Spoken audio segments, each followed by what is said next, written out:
What if I told you there is one year that launched metalcore music to the moon? This year didn't just grow metalcore, it detonated it. Bands blew up, labels clashed, scenes collided, and some careers almost didn't survive. This is the story of the year that turned underground chaos into a global genre. This is the year 2004.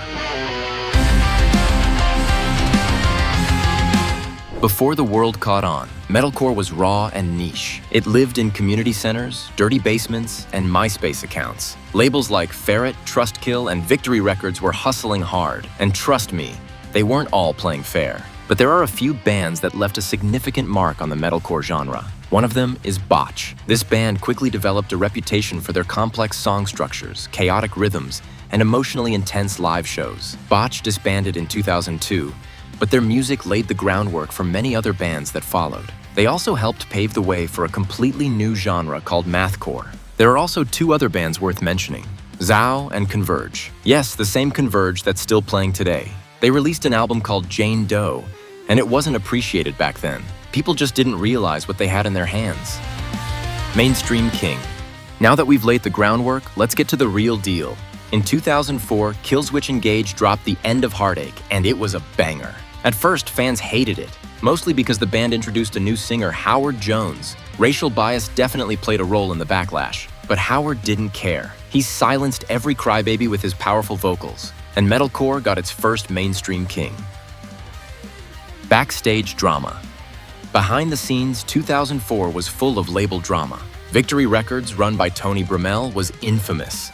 Rumors of sketchy contracts, unpaid royalties, and manipulation swirled. Bands like Taking Back Sunday and Atreyu feuded with the label, and Victory wasn't shy about trashing bands after they left. One insider called it the Wild West of music business. But Victory did help spread metalcore, even if it meant bleeding some bands dry along the way. Rise of Christian metalcore. Metalcore was on the rise. Riding that wave, other bands began to break through. One of them was As I Lay Dying. Their near non-stop touring helped spread their influence, and their fan base grew fast. Did you know As I Lay Dying was also a deeply Christian band? One night they were playing sweaty clubs, the next, Christian youth festivals. This marked the rise of the Christian metalcore wave. You've probably heard of bands like Underoath, Norma Jean, August Burns Red, and others. Around 2004, they all started gaining mainstream success, especially Underoath with their influential album, They're Only Chasing Safety. 2004 was also the year of album leaks. Metalcore fans were online, savvy, and broke.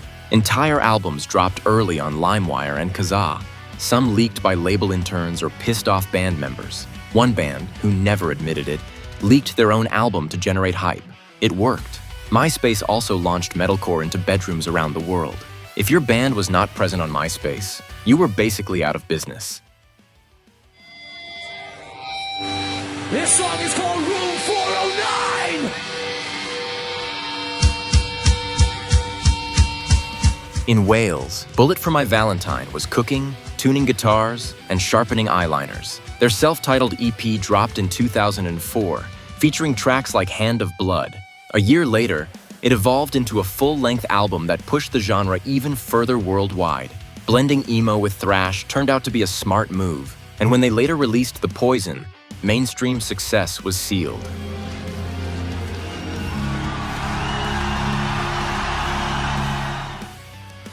2004 also marked a split. Fashion core versus tough guy core. You had kids in skinny jeans and My Chemical Romance tees, and others in mesh shorts with brass knuckles. Some bands mocked emo fans in interviews, others embraced the chaos. Either way, metalcore had become more than just music, it was identity. 2004 didn't just change metalcore. It forced the underground to reckon with fame, money, and pressure. But that pressure made diamonds. The End of Heartache, The War Within, Frail Words collapse. They didn't just age well, they became blueprints. You can still hear those foundations today, with modern bands embracing the legacy, willingly or not. It's safe to say that 2004 built the scene we know today.